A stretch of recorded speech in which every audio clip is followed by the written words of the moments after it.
Very good morning aspirants. आज हम पढ़ेंगे 31 अक्टूबर 2024 के current affairs. Due to Diwali current affairs एक दिन डिले हैं, बट कोई बात नहीं, जो भी पॉइंट्स होंगे वो सभी मैं कवर कर दूंगी। आप बस वीडियो के साथ में नोट्स मेकिंग करते रहें। आज का फर्स्ट पॉइंट आता है दैट नेशनल यूनिटी डे हम कब सेलिब्रेट करते हैं? हर साल 31 अक्टूबर को। क्यों? क्योंकि 31 अक्टूबर को बर्थ एनिवर्सरी होती है वल्लभ भाई पटेल जी। कौन थे ये? इन्होंने बहुत ही इंपॉर्टेंट रोल प्ले किया था in the national integration of independent India. ये जो डे है गवर्नमेंट ऑफ इंडिया ने इंट्रोड्यूस किया था 2014 में। यहाँ पे अगर हम वल्लभ भाई पटेल जी की बात कर रहे हैं तो उनसे रिलेटेड एक इंपॉर्टेंट पॉइंट डिस्कस कर लेते हैं। इन्हीं को डेडिकेट किया हुआ एक स्टैचू बना है इन्हीं के नाम पे, that is the statue of unity. दुनिया का सबसे लंबा स्टैचू है, हाइट में अगर हम बात करें टॉलेस्ट स्टैचू है, जिसकी हाइट है 182 मीटर्स। कहाँ पे है? गुजरात के केवादिया में लोकेटेड है, नर्मदा नदी के तट पे बना हुआ है। वल्लभ भाई पटेल जी कौन थे? पहले deputy PM and home minister independent India के रह चुके हैं। ये जो स्टैचू ऑफ यूनिटी बना है which is dedicated to Vallabh bhai Patel ji, इसके डिजाइनर थे Ram V Sutar. Opening date यानी 31 अक्टूबर, इन्हीं की बर्थ एनिवर्सरी के दिन इनॉग्रेशन हुआ था 2018 में, और ये 2018 को 143rd बर्थ एनिवर्सरी थी वल्लभ भाई पटेल जी की। कंस्ट्रक्ट कौन सी कंपनी ने किया था पूरा ये स्टैचू? ये लार्सन एंड टर्बो आपने सुना होगा, L&T, इन्होंने कंस्ट्रक्ट किया था। तो ये थोड़ी एडिशनल नॉलेज हो गई। अदरवाइज हमने क्या पढ़ा? नेशनल यूनिटी डे, जो कि हर साल 31 अक्टूबर को सेलिब्रेट किया जाता है to mark the birth anniversary of Vallabh bhai Patel जी। ठीक है, चलिए आगे चलें, सेकेंड न्यूज अपनी देखें। सो एक और डे है जो रिसेंटली सेलिब्रेट किया गया, which is the Ayurveda day. कब? 29 अक्टूबर 2024 को। कौन सा एडिशन? 9th addition. ये जो धन्वंतरी जयंती होती है, मतलब धनतेरस भी हम बोलते हैं, है ना। धनतेरस पे स्टील के बर्तन लेते हैं, गहने लेते हैं, चांदी का सिक्का, सब अपने अपने हिसाब से लेते हैं, है ना। झाड़ू लेते हैं, हल्दी लेते हैं, कुछ कुछ चीजें होती हैं ट्रेडिशनली अपने अपने एरिया का होता है थोड़ा, है ना। तो धनतेरस आप समझते हैं बहुत अच्छे से, धन का आगमन होता है तो अच्छा होता है, शुभ माना जाता है कोई भी नई चीज खरीदना। तो वैसे ही हर साल अब आपको ये चीज पता है कि ये जो धनतेरस है ये आगे पीछे होती है, मतलब किसी फिक्स डेट पे नहीं होती है ना। इसमें नक्षत्र वगैरह देखे जाते हैं, वो अष्टमी नवमी इस तरह से। तो ये जो है जब भी धन्वंतरी जयंती यानी धनतेरस होती है उसी दिन हम आयुर्वेदा डे को सेलिब्रेट करते हैं। इस साल यानी 2024 की अगर हम बात करें 29 अक्टूबर को सेलिब्रेट किया गया। इस साल का थीम रहा Ayurveda innovation for global health. पिछले साल का theme Ayurveda for one health. Main event कहाँ पे हुआ? न्यू दिल्ली में हुआ। 2016 से ये हो रहा है सेलिब्रेट। अब देखो, इसी से अगर हम रिलेटेड बात करें, 1827 में 1827 में इंडिया का पहला फॉर्मल आयुर्वेदा कोर्स लॉन्च किया गया था गवर्नमेंट संस्कृत कॉलेज कलकत्ता में। ठीक है, चलिए इसी के साथ फर्स्ट पेज होता है कंप्लीट। वीडियो पसंद आ रही हो लाइक जरूर कीजिएगा। इसी के साथ आप सब चाहें तो जीएस हैंड रिटन नोट्स भी परचेज कर सकते हैं, जिसमें अब केमिस्ट्री की पीडीएफ भी अवेलेबल है टू परचेज। राइट, परचेज करना चाहते हैं, परचेज लिंक डिस्क्रिप्शन बॉक्स में है। एंड ना सिर्फ chemistry, history, polity, geography, economics, current affairs, art and culture, biology, ये सारी पीडीएफ्स आपको मिल जाएंगी। परचेज लिंक आपका सेम रहेगा। ठीक है, चलिए तो अब सीधे चलते हैं अपने सेकेंड पेज की ओर। आज का थर्ड पॉइंट है दैट कालिदास सम्मान अवार्ड 2023 के लिए किसे दिया गया। अब आप सोचिए पिछले साल का करंट अफेयर है, नहीं 2024 में ही ये अवार्ड दिया गया, लेकिन 2023 साल के लिए किसे दिया गया, है ना। यानी 2023 में किसने एक पर्टिकुलर फील्ड में अच्छा काम किया है तो उस डेटा को एनालाइज करके पिछले साल के लिए मेनली अवार्ड्स दिए जाते हैं। तो ये जो कालिदास सम्मान अवार्ड है 2023 के लिए दिया जाता है बाय मध्य प्रदेश गवर्नमेंट, यानी स्टेट स्पेसिफिक अवार्ड है। किसे दिया गया? रघुपति भट्ट को दिया गया। उनका जो भी कंट्रीब्यूशन रहा in the field of painting, इसलिए ये अवार्ड दिया गया।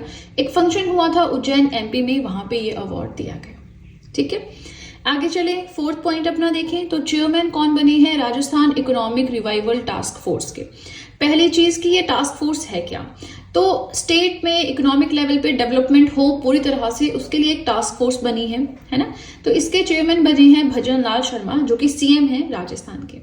वहां के जो अब ये जो आपका टास्क फोर्स है ना, इसके डिप्टी चेयरमैन बने हैं दिया कुमारी, जो कि कौन है? वहां की यानी राजस्थान की इसी स्टेट के डिप्टी सीएम है and ministry of finance and tourism है। समझ रहे हैं? तो जो सीएम है और जो डिप्टी सीएम है वही बने हैं chairman and deputy chairman Rajasthan economic revival task force के। ठीक है, स्टेट के सीएम बन गए चेयरमैन, स्टेट के डिप्टी सीएम बन गए डिप्टी चेयरमैन। सिंपल है ना। चलिए आगे चलें, 5th पॉइंट अपना देखें। यस, 2 डेज हमारे और रहते हैं, वो भी डिस्कस करने हैं। पहला है हमारा वर्ल्ड सिटीज डे। कब सेलिब्रेट किया गया? 31 अक्टूबर को। किसके द्वारा? United Nations General Assembly. ये यूनाइटेड नेशन का ही one of the 6 principal organ है, आईसीजी है ना। टोटल जो है सिक्योरिटी काउंसिल है। तो ऐसे करके 6 जो है प्रिंसिपल ऑर्गन है यूनाइटेड नेशंस के, जो अलग अलग फील्ड का काम संभालते हैं, है ना। तो ये जो यूनाइटेड नेशंस जनरल असेंबली है, इसके द्वारा वर्ल्ड सिटीज डे हर साल 31 अक्टूबर को सेलिब्रेट किया जाता है to raise awareness of the role of urbanisation in global sustainable development and social inclusion. ये जो अर्बनाइजेशन है, क्या इंपॉर्टेंस है इसकी, है ना। ये जो हम सस्टेनेबल डेवलपमेंट की बात करते हैं, सोशल इंक्लूजन समझते हैं। इंक्लूजन यानी समावेशता, कि किसी को भी पीछे नहीं छोड़ना है, सबको साथ लेके आगे चलना है। तो इस चीज में अर्बनाइजेशन का क्या रोल है ना। अब देखो, वर्ल्ड सिटीज डे का इंपॉर्टेंट इसलिए है कि थीम भी अनाउंस किया गया, राइट। थीम क्या रहा? Youth leading climate and local action for cities. देखो, थीम तो एज इट इज याद करना ही पड़ता है ना। आगे चलें, 6th पॉइंट अपना देखें। इन्फेंट्री डे कब सेलिब्रेट किया गया? 27 अक्टूबर को। क्यों? To commemorate the sacrifice of infantry soldiers of the Indian army. Indian army के जो इन्फेंट्री सोल्जर्स हैं, उनका जो भी सेक्रीफाइस था। चलिए, आपके लिए क्वेश्चन है, इन्फेंट क्या होता है और इन्फेंट्री क्या है? चलिए बताएं कमेंट सेक्शन में, क्योंकि ये चीज हम ऑलरेडी पढ़ चुके हैं, है ना। हमने इसी करंट अफेयर्स में ही इस पॉइंट को डिस्कस किया था एक बार। चलिए, ये जो इन्फेंट्री आर्म है, इंडियन आर्म है, कि इसे क्वीन ऑफ वॉर भी कहा जाता है। फटाफट से बताएं, इन्फेंट्री का मतलब नहीं पता, आप गूगल करके बता सकते हैं। आगे चलिए, 7th पॉइंट अपना देखें। वाइस चांसलर जामिया मिलिया इस्लामिया के कौन बने? ये है यूनिवर्सिटी, है ना। नहीं पता तो यहाँ पे यूनिवर्सिटी भी ऐड कर लेना। तो बने हैं मजहर आसिफ। ये यूनिवर्सिटी न्यू दिल्ली में लोकेटेड है। ओरिजिनली देखिए, ये अलीगढ़ में थी। 1920 में ब्रिटिशर्स थे तो उनके राज में ये खुली थी। लेकिन उसके बाद जो इसकी करंट लोकेशन है ओखला, है ना, जो कि न्यू दिल्ली में है, वहां पे शिफ्ट हुई 1935 में। तो important is Jamia Millia Islamia university के न्यू वाइस चांसलर अपॉइंट हुए हैं, जिनका नाम है मजहर आसिफ। ये सब आपसे नहीं पूछेंगे, बट ये हम उसमें मॉडर्न हिस्ट्री में भी पढ़ते हैं ना, ये वाला पार्ट थोड़े अच्छे से। नाउ इंपॉर्टेंट है कि कहाँ अपॉइंटमेंट हुई, किसकी हुई, तो इतना ही आता है एग्जाम में, वो आपने ध्यान रखना है, ठीक है। चलिए, इसी के साथ सेकंड पेज भी होता है कंप्लीट। अगेन कोई भी डाउट हो कमेंट सेक्शन में पूछ सकते हैं। वीडियो पसंद आ रही हो लाइक जरूर कीजिएगा। प्लस आप सब चाहें तो मुझे इंस्टाग्राम पे फॉलो कर सकते हैं, जहां पे डेली करंट अफेयर्स के पोस्ट में शेयर करती हूँ। आप सब चाहें तो मुझे टेलीग्राम अकाउंट पे ज्वाइन कर सकते हैं, जहां पे जैसे कोई वीडियो मैं अपलोड करूँ उसका लिंक शेयर कर देती हूँ, है ना। क्योंकि आप लोग कहते हैं कि मैम आपकी सारी नोटिफिकेशन नहीं आती वीडियोज की, वो इसलिए नहीं आती क्योंकि आपने चैनल को सब्सक्राइब तो किया है, लेकिन साथ में जो नोटिफिकेशन बेल है उसे प्रेस नहीं किया। उसे प्रेस करके ऑल नोटिफिकेशन कर दो, तो सारी नोटिफिकेशंस आपको मेरे यूट्यूब चैनल की मिल जाएंगी, राइट। नहीं मिलती तो साथ में टेलीग्राम अकाउंट भी ज्वाइन कर लो। जैसे कोई वीडियो मैंने अपलोड किया, साथ में लिंक ही से, अभी तक सिर्फ लिंक हम शेयर करते हैं, इन फ्यूचर कुछ और करेंगे तो देखते हैं, है ना। फिलहाल अब सिर्फ लिंक शेयर करते हैं, तो अगर आप चाहें तो टेलीग्राम अकाउंट को ज्वाइन कर सकते हैं, ठीक है। चलिए, इसी के साथ सीधे चलते हैं अपने थर्ड और अपने लास्ट पेज की ओर। आज का 8th पॉइंट है दैट सेंट्रल गवर्नमेंट ने रिसेंटली लॉन्च किया है 21st livestock census. Livestock census समझते हैं, पशुओं का सेंसस, है ना। To collect detail data collect करना है 15 लाइफ स्टॉक के स्पीसीज जो हैं उनके ऊपर। अक्टूबर 2024 से शुरू हो चुका है, फेब 2025 तक चलेगा। अब ये हो रहा है 21st एडिशन। क्वेश्चन कैसे आएगा? 21st एडिशन, कितने स्पीसीज? 15 स्पीसीज। ये आपसे कोई नहीं पूछेगा। पहला लाइफ स्टॉक सेंसस कब हुआ था? 1919-1920 में। उसके बाद से हर साल, हर 5 साल बाद होता आ रहा है। जो 20th एडिशन था 2019 में हुआ, इसलिए 21st एडिशन आपका 5 साल बाद 2024-25 के एंड में कंडक्ट हो रहा है, ठीक है। चलिए, edition, species, first and latest याद रखना है, हर 5 साल बाद होता है, ये भी ध्यान रखना है, ठीक है ना।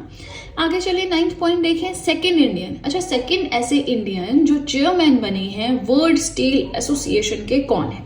वर्ल्ड स्टील एसोसिएशन को वर्ल्ड स्टील भी कहते हैं, है ना। तो वर्ल्ड स्टील एसोसिएशन के चेयरमैन जो कि दूसरे इंडियन, ऐसा नहीं है कि इससे पहले सिर्फ एक इंडियन रह चुके हैं, ये ग्लोबल लेवल की ऑर्गेनाइजेशन है, वर्ल्ड लेवल की ऑर्गेनाइजेशन है ना। तो एक इंडियन पहले रह चुके हैं, अब सेकेंड इंडियन बने हैं टी.वी. नरेंद्रन, ये है सेकेंड इंडियन। इससे पहले थे सज्जन जिंदल, 2021-22 का उनका टेन्योर था, ठीक है। चलिए आगे चलते हैं, 10th पॉइंट अपना देखें तो इंटरनेशनल गीता महोत्सव 2024 ऑर्गेनाइज करवाया जाएगा कुरुक्षेत्र, हरियाणा में। ग्लोबल लेवल का कल्चरल इवेंट है। गीता महोत्सव माने भगवत गीता के ऊपर ज्ञान है ना, डेटा डिसेमिनेट किया जाएगा। नाउ ये जो है गीता महोत्सव कुछ टाइम से जो इंटरनेशनल लेवल का कल्चरल इवेंट है, ग्लोबल लेवल पे बहुत बखोर रहा है, पॉपुलैरिटी। तो ऐसा क्यों है? क्योंकि भगवत गीता का मैसेज स्प्रेड किया जा रहा है इस महोत्सव के थ्रू, प्लस हरियाणा भी ग्लोबल लेवल पे अपनी प्रेजेंस बढ़ा रहा है ना। चलिए, क्योंकि हरियाणा में ये होता है तो फिर इस वजह से वो हरियाणा का नाम भी आगे जा रहा है ना। चलिए, इस इवेंट पे, इस कल्चरल इवेंट पे पार्टनर कंट्री रही तंजानिया एंड पार्टनर स्टेट रही ओडिशा। भाई ओडिशा की कैपिटल, तंजानिया की कैपिटल, तंजानिया का कॉन्टिनेंट फटाफट से देखिए, है ना, ये तो आपको खुद से देखना होगा। चलिए, अब देखिए, ये आ गया हमारा आज का लास्ट पॉइंट एंड देन हमारी वीडियो कंप्लीट। सो ये जो inaugural kho kho world cup है 2025 का होना है अब, है ना। कहाँ पे होगा? न्यू दिल्ली में होगा। न्यू दिल्ली में कहाँ पे? ये जो इंदिरा गांधी इंटरनेशनल स्टेडियम है वहां पे होगा। कौन इसे कंडक्ट करवाएगा? KKFI, that is kho kho federation of India. 24 Nations इसमें टोटल पार्टिसिपेट करेंगे। KKFI ने ये चीज को अनाउंस किया है। यहाँ पे टैगलाइन क्या रहेगी? #the word goes खो। अच्छा, मैंने थोड़ा सा स्पेस यहाँ पे दिया है ताकि आपको पढ़ना आ जाए, अदरवाइज इसके बीच में स्पेस नहीं होता जब हैशटैग लग जाता है ना। ये एक ही वर्ड है, द वर्ड गोज खो। 13 से 19 जनवरी 2025 तक ये होना है। इसमें दोनों मेंस एंड वुमेन्स दोनों डिवीजन होंगे, दोनों में 12-12 टीम्स जो हैं वो खेलेंगी। ठीक है, चलिए, इसी के साथ आज के करंट अफेयर्स हो गए कंप्लीट। आई होप आप लोगों ने वीडियो के साथ में नोट्स बनाए हैं, क्योंकि बहुत ज़्यादा मेहनत लगती है नोट्स बनाने में, कॉन्टिन्यूटी रखने में। तो आपसे भी यही एक्सपेक्टेड है कि आप लोग मेरी इस मेहनत का फ़ायदा उठाएं। आपको अलग अलग जगह पे पॉइंट्स के लिए नहीं भटकना होगा, एक जगह पे सब कोलैबोरेटिव डेटा मिल रहा है, तो उस चीज़ को एंजॉय करें, अपना टाइम बचाएं, है ना। चलिए, तो हमारे करंट अफेयर्स हुए कंप्लीट। 1 नवंबर है आज, 31 के अपलोड कर रही हूँ वीडियो। ये एक्चुअली सुबह सुबह रिकॉर्ड कर रही हूँ। नोट्स तो बन जाते हैं, लेकिन इतने पटाखे, इतना शोर, घर में फंक्शन, गेस्ट, तो उसकी वजह से वीडियो नहीं बन पाती है ना। नोट्स में अपनी कंटिन्यूटी कभी भी नहीं तोड़ती हूँ, लेकिन वीडियोस थोड़ा सा आगे पीछे, क्योंकि इंडियन फेस्टिवल है, कुछ ना कुछ चला रहता है। अभी भैया दूज जाएगा, उससे पहले धनतेरस था, छोटी दिवाली, घर की सफाई। I know you all understand, है ना। चलिए, आजकल तो ऐसा नहीं है कि सिर्फ लड़कियां सफाई करती हैं, लड़के भी पूरा कंट्रीब्यूट कर रहे हैं। नहीं, टाइम चेंज हो गया, तो उसकी वजह से थोड़ा रहा। और मुझे लगता है कि आप लोग भी बिजी रहे होंगे, है ना, पढ़ाई का थोड़ा कम टाइम मिला होगा। कोई बात नहीं, अब हम फिर से स्टार्ट करेंगे। 1 नवंबर की कोशिश करूंगी शाम तक अपलोड हो जाए, अदरवाइज कल अपलोड कर दूंगी। ठीक है, चलिए, तो इसी के साथ करंट अफेयर्स हुए कंप्लीट। वीडियो पसंद आए लाइक जरूर कीजिएगा, चैनल को जरूर सब्सक्राइब करें, बेल आइकन को प्रेस करें, सो दैट मैं जैसे ही कोई वीडियो अपलोड करूं सबसे पहले नोटिफिकेशन आपके पास पहुंचे।